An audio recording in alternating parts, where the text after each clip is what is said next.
వాళ్ళ రాజీనామాలతో అడ్డుకుంటూ ఉంటే పార్టీలు జెండాలు ఎజెండాలు పక్కకు పెట్టి తెలంగాణ జేఏసీ ఏర్పాటు చేసింది కూడా ఇక్కడనే, ఇదే ప్లేస్ నుంచి, ఇదే హాల్ నుంచి తెలంగాణ జేఏసీ ఏర్పాటైంది. అప్పుడు అన్ని పార్టీలలో ఉన్నటువంటి వాళ్ళు పార్టీలకు అతీతంగా జెండాలకు అతీతంగా వచ్చి కేవలం మాకు తెలంగాణ రాష్ట్రం ముఖ్యం కానీ ఇంకోటి కాదు అని చెప్పి ముందడుగేసి రాష్ట్రాన్ని సాధించుకుందాం. ఆ విషయం మీ అందరికీ తెలుసు. మళ్ళీ అటువంటి ప్రదేశంలోనే మనందరం అనేక మందిని ఉద్యమకారుల సంక్షేమం కోసం పెట్టుకున్నటువంటి సంఘాలందరం, ఉద్యమకారుల కోసం పనిచేస్తున్నటువంటి సంఘాలందరం కూడా కలిసి మళ్ళీ ఒక ముందడుగేస్తూ ఉన్నాం. బాధ అవుతుందని ఎందుకన్నా అంటే మనందరం కొట్లాడి రాష్ట్రం సాధించుకున్న తర్వాత రాష్ట్రం రాగానే మొదటి వరుసలోనే మనకు గౌరవం దక్కుతుంది అనుకున్నాం, మొదటి వరుసలోనే మన గుర్తింపు దక్కుతుంది అనుకున్నాం, మొదటి వరుసలోనే అంతో ఇంతో ఎవరికి తగ్గట్టు వారికి రాజకీయ గుర్తింపు దొరుకుతుంది అనుకున్నాం, ఆర్థిక అభివృద్ధి కొంచెం మనం ఒక అడుగు ముందేస్తాం, మన కుటుంబాలు బాగుంటాయి అనుకున్నాం. కానీ రాష్ట్రం వచ్చిన తర్వాత అనేకమైన అంశాలు జరిగినాయి, వాటన్నిటి గురించి మాట్లాడుకుందాం. కాకపోతే ముందుగా మనం అర్థం చేసుకోవాల్సింది, మనం వెనక్కి తిరిగి చూసుకోవాల్సింది, సింహావలోకనం చేసుకోవాల్సింది అద్భుతమైనటువంటి చరిత్ర మన తెలంగాణ గడ్డకున్నది. నేను ఒక మాట చెప్తా ఉన్నా, ఇవాళ నేను తెలంగాణలో పుట్టినందుకు గర్వపడుతున్నా.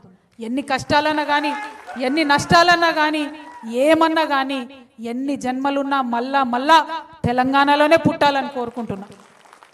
ఎందుకంటే తెలంగాణ గడ్డకున్నటువంటి చరిత్ర అటువంటి చరిత్ర. మానవాళి ఎప్పుడైతే పుట్టిందో అప్పుడు పుట్టింది మన తెలంగాణ, ఇప్పుడప్పటిది కాదు. ఆఫ్రికా గురించి చెప్తారు, ఇండస్ వ్యాలీ చెప్తారు, ఏదేదో చెప్తారు, కానీ మన తెలంగాణకు కూడా అంత గొప్ప చరిత్ర ఉంది, అంత పునీతమైన చరిత్ర ఉంది, అంత పురాతనమైన చరిత్ర ఉంది. ఈ గడ్డలో ఎంతో చరిత్ర ఉన్నా ఒక 150 ఏండ్ల చరిత్ర మాత్రం ఈ సందర్భంలో గుర్తు చేసుకోవాలి.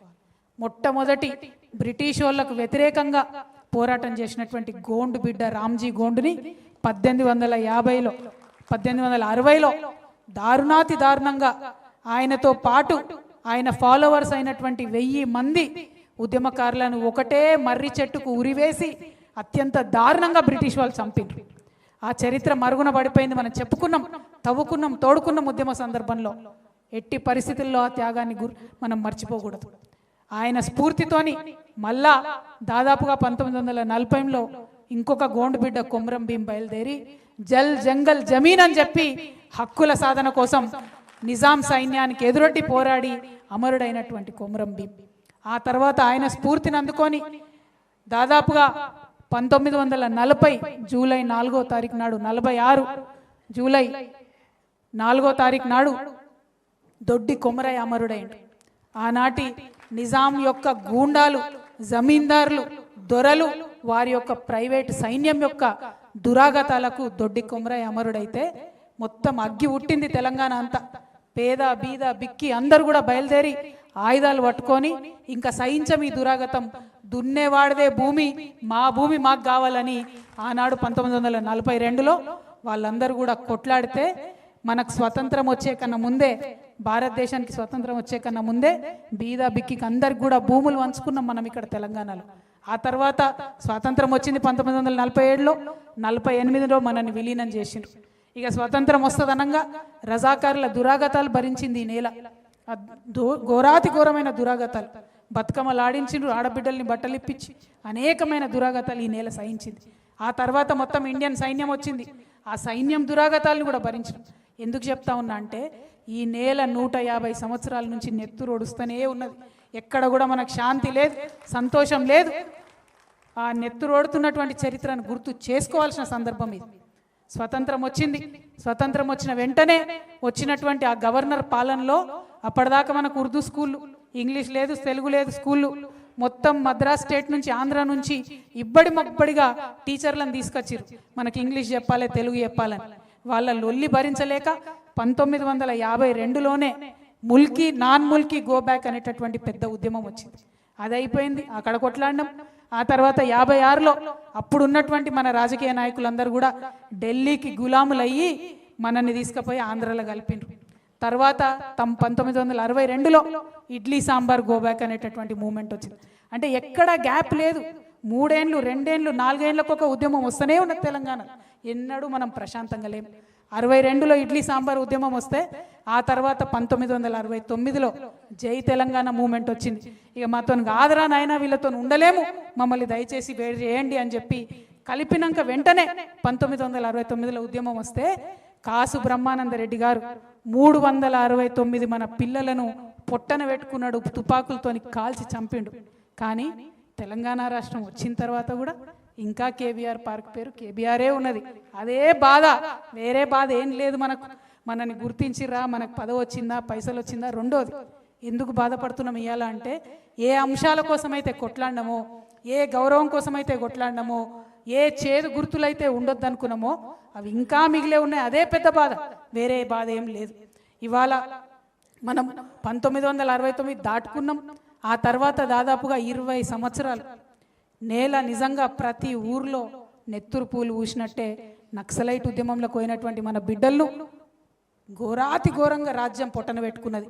అది చూసుకుంటా ఉన్నాం మనం. 1970 నుంచి దాదాపు 95 వరకు తెలంగాణ గురించి ఎక్కడ పెద్దగా చర్చ రాలే.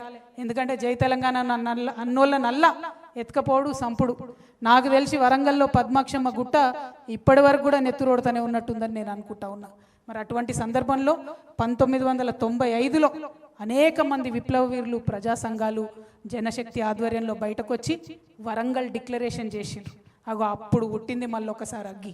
వరంగల్ డిక్లరేషన్ చేసి గద్దరన్న నాకు తెలిసి మొదటిసారి బయటకు వచ్చి జనంలోకి వచ్చి ప్రజానాట్య మండలి నుంచి మా తెలంగాణ మాకు కావాల్సిందే అని నినదించిండు. అంటే అన్ని సంవత్సరాలు 1956లో మనల్ని కలిపిన తర్వాత కూడా అన్ని సంవత్సరాలు మన దగ్గర ఉండేటటువంటి విప్లవకారులు, ప్రజా సంఘాలు, మేధావులు అందరూ కూడా నిప్పును కాపాడుకుంటూ తెలంగాణ భావాన్ని కాపాడుకుంటూ వచ్చారు. ఆ తర్వాత కలిసొచ్చే కాలానికి నడిసొచ్చే కొడుకు ఉడతాడు అన్నట్టు 2001లో కేసీఆర్ గారు పార్టీ పెట్టి ఆ యొక్క నిప్పు ఏదైతే ఉందో దాన్ని ఆయన అగ్గి రాజేసిండు. దాన్ని మొత్తం మన తెలంగాణ సమాజం అంతా కూడా ఆయన చుట్టూ నిలబడి కొట్లాడి కలబడి 2014లో తెలంగాణ తెచ్చుకున్నాం. ఆ విషయం మనందరికీ తెలిసింది. తెలంగాణ తెచ్చుకున్నాక ఏదైతే మనం ఆలోచన చేసినామో, ఏదైతే గౌరవం ఉద్యమకారులకు దక్కుతుంది అనుకున్నామో, కొంతమందికి అక్కడక్కడ పదవులు వచ్చినాయి, కొంతమందికి ఎమ్మెల్యే సీట్లు వచ్చినాయి, కొంతమంది జెడ్పీటీసీ లైన్లు, కొంతమంది ఎంపీపీ లైన్లు, కొంతమంది చైర్మన్ లైన్లు, కొంతమంది మంత్రులు లైన్లు. మన బాధ ఏంటంటే నిన్నటిదాకా నా పక్కన భుజం తట్టి పనిచేసి నడిచినటువంటి నాయకుడు ఎమ్మెల్యే అయితే ఏం సోదరా అని దగ్గరికి తీసుకుంటాడు అనుకుంటే నువ్వెవడరా అన్నట్టు చూడడమే మన బాధ. ఇది నా బాధ కాదు, ఖమ్మం నుండి వచ్చినటువంటి మిత్రులు మాట్లాడుకుంటే చెప్పిండ్రు. నిన్న మొన్నటి కాడ మన కాడ ఉన్నోడే ఎమ్మెల్యే అయితే మనకేదో జరిగిపోతుంది అనుకుంటే వాడు మనని పురుగును చూసినట్టు చూస్తే ఆ బాధ, అవమానం ఎంత దారుణంగా ఉంటుందో మీ అందరికి కూడా తెలుసు. పదే చెప్పిరు మనోళ్ళు. అదొక రకమైతే అప్పుడు కూడా సర్లే మనోడే కదా, మారుతాడు కదా, అది ఇది అనుకున్నాం.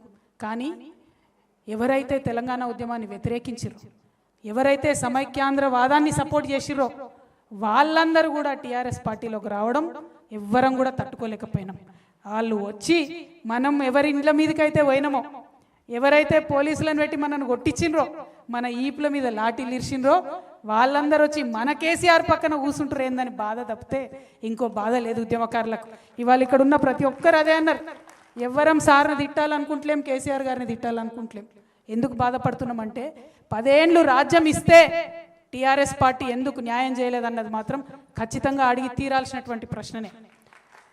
కేశవరావు జాదవ్ గారు చనిపోతే ఎందుకు ఆయనకు అధికార లాంఛనాలతోని అంత్యక్రియలు జరగలేదని అడగాల్సినది. అందులో ఎటువంటి అనుమానం లేదు. ఎవరికి జరిగినాయి అధికార లాంఛనాలతో అంత్యక్రియలు? ఆ పేర్లు నేను చెప్పదలుచుకోలే. చాలా మందికి జరిగినాయి, మన ప్రాంతం వాళ్ళకి కాని వాళ్ళకు కూడా అధికార లాంఛనాలతో అంత్యక్రియలు జరిగినాయి తప్పితే ఉద్యమకారులకు జరగలేదనేటటువంటి బాధ. జయశంకర్ సార్ బొమ్మ పెట్టాలని నేనే, ఎవరో కాదు, జయశంకర్ సార్ బొమ్మ మనకు కేబీఆర్ పార్క్ దగ్గర పెట్టాలని నేనే స్వయంగా ఆనాటి మున్సిపల్ శాఖ మంత్రి గారిని పదే అడిగిన. సుప్రీంకోర్టు తీర్పు అడ్డం వచ్చింది జయశంకర్ సార్ బొమ్మ పెట్టాలంటే. పోనీ ట్యాంక్ బండ్ మీద పెడదామని అడిగిన, పెట్టుకోలేకపోయినాం. వేరే వాళ్ళవి ఉన్నాయి ఆడ తీస్తామని ఉద్యమంలో అనుకున్నాం, తీయకపోతే. కానీ కనీసం మన వాళ్ళే పెట్టుకోలేకపోతే మనే బాధ మాత్రం ఇప్పటికి కూడా వెంటాడుతూ ఉన్నది. ఇక ఇప్పుడు ఈయన వచ్చిన ఆయన అయితే ఎవరు బొమ్మలు పెడుతుండో, ఎందుకు పెడుతుండో, మన హైదరాబాద్ కూడళ్ళలో ఏం బొమ్మలు పెడుతుండో అర్థం కూడా కానటువంటి పరిస్థితి ఉన్నది. మన బాధ ఏంటంటే ఉద్యమంతో సంబంధం లేనోడికి ఆడి పక్కన చేరి మనం ఉద్యమం గెలిపించుకున్నామని చెప్తున్నారు చాలామంది. ఇక్కడ ఉద్యమకారులందరూ కూడా కోపంతోని ఆవేదనతోని అసలు ఉద్యమానికి వ్యతిరేకంగా గన్ను పట్టుకొని తిరిగినటువంటి రేవంత్ రెడ్డిని గెలిపించుకున్నామంటే ఎంత దౌర్భాగ్యం, ఇది మామూలు దౌర్భాగ్యం కాదు. ఇక ఆయనకి ఏం సోయి ఉంటుంది ఉద్యమానికి సంబంధించి, తెలంగాణకు సంబంధించి ఏం సోయి ఉంటుంది, ఏం ఎక్స్పెక్ట్ చేస్తాం ఆయన దగ్గర? రవీంద్ర భారతిలా గద్దర్ అన్న విగ్రహం ఉండాలి. ఎవరి విగ్రహం ఉన్నది ఇవాళ? రవీంద్ర భారతిలా బిరుదరాజు రామరాజు గారి విగ్రహం ఉండాలి. ఎవరిది ఉన్నది ఇవాళ? రవీంద్ర భారతిలా సుద్దాల హనుమంతు విగ్రహం ఉండాలి. ఎవరి విగ్రహం ఉన్నది ఇవాళ? మరి ఇటువంటి సందర్భాన్ని బాధపడి ఏం లాభం? మన చేతుల్లో ఉన్నప్పుడు పొడగొట్టుకుంటుంది, మనం సోయితో చేసుకోలేకపోతే ఇప్పుడు బాధపడి ఏం లాభం? పోరాటం తప్పితే ఇప్పుడు మనకు వేరే శరణ్యమే లేదు. ఎందుకంటే కాంగ్రెస్ పార్టీకి ఎప్పుడైనా ఒకటే భాష అర్థమవుతుంది, పోరాడితేనే అర్థమవుతుంది. 69 నుంచి పోరాడినాం కాబట్టే తెలంగాణ వచ్చింది. ఇప్పుడు పోరాడితేనే ఖచ్చితంగా రేపటి నాడు మన ఉద్యమకారులకు న్యాయం జరుగుతుంది. ఇవాళ నిజంగా బాధ అనిపిస్తుంది నాకు. మనం ఎవరం అందరం మనం టైగర్స్, మనం సింహాలం. నాకు కొట్లాడినాం, మనం కొంచెం బాధపడ్డాం కరెక్టే. మనోళ్ళే గాయం చేసిరు కాబట్టి నొప్పి ఎక్కువైతుంది, అంతే తప్పితే గాయాలకు భయపడేటోళ్ళం కాదు. మనం కొట్లాడాలి, మళ్ళీ పిడికిలు బిగించాలి. ఎవరి కోసం కొట్లాడాలి? తల్లిని విముక్తం చేసినాం కదా, తల్లిని విముక్తం చేసినాం, కానీ మనం బానిసలైనాం.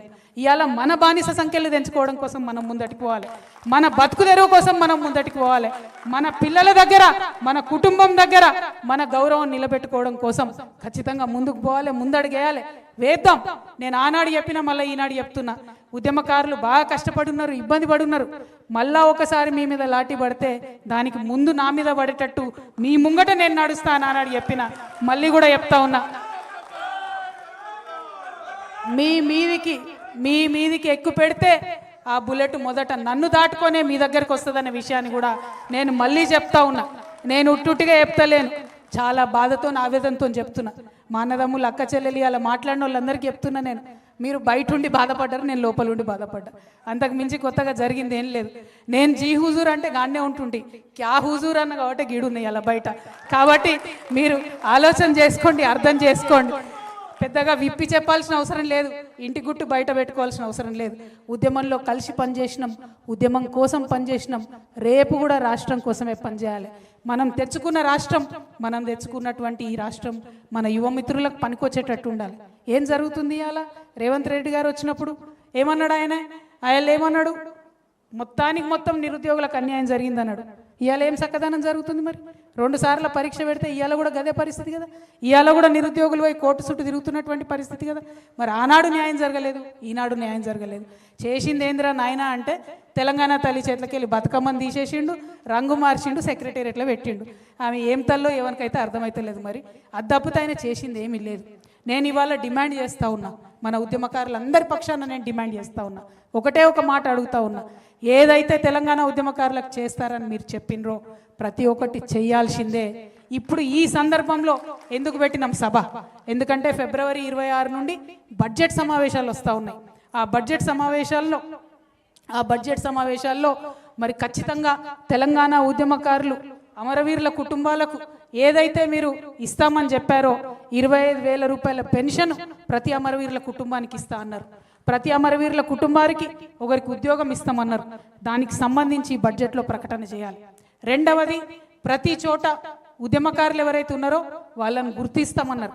ఆ ప్రక్రియ ప్రారంభిస్తున్నట్టుగా బడ్జెట్ సమావేశాల్లో ప్రకటించాలి. ఉద్యమకారులందరికీ కూడా మరి 250 గజాల జాగా ఇస్తామని చెప్పిండ్రు. ఆ ప్రక్రియ ప్రారంభిస్తున్నట్టుగా బడ్జెట్లో ప్రకటించాలి, అసెంబ్లీలో ప్రకటన చేయాలి. ఉట్టికి కాదు, ఉద్యమకారులకు ఏదైతే సంక్షేమ బోర్డు పెడతామన్నారో ఆ సంక్షేమ బోర్డు ప్రకటన చేయాలి. చేయకుంటే ఊరుకునేదే లేదు. నేను హెచ్చరిక చేస్తూ ఉన్నా, రేవంత్ రెడ్డికి కాదు, కోదండరాం సార్కి నేను హెచ్చరిక చేస్తూ ఉన్నా. ఎందుకంటే రేవంత్ రెడ్డిని ఉద్యమకారులు నమ్మిందే మీ వల్ల. మీరు పోయి ఆయన పక్కన ఏరితే ఈ తెలంగాణ ఉద్యమ ద్రోహి, తెలంగాణ ఉద్యమ వ్యతిరేకి ఈయన పక్కకు కోదండరాం సార్ పోయిండు, మరేమో ఈయన చేసి పాడేతాడేమో ఉద్యమకారులకు అని చెప్పి ఉద్యమకారులందరూ నమ్మిండ్రు. కానీ 2.5 ఏళ్లుగా కోదండరాం సార్ ఎక్కడ మాట్లాడతలేరు. ఎందుకు మాట్లాడతలేరు? అసెంబ్లీలో మాట్లాడండి, చర్చించండి, నిలదీయండి. కాంట్రాక్టర్లకు తట్టెడు మట్టెత్తకుండానే 5,000 కోట్ల రూపాయలు రేవంత్ రెడ్డి ఇచ్చుకుంటున్నాడు కదా. మరి మీరెందుకు కోదండరాం సార్ మాట్లాడతలేరని నేను మిమ్మల్ని ప్రశ్నిస్తా ఉన్నా. నేను అడుగుతా ఉన్న ఆకునూరి మురళి గారిని, మీరు ఒక IAS, మీరు ఒక మేధావి, ఏమన్నారు మీరు?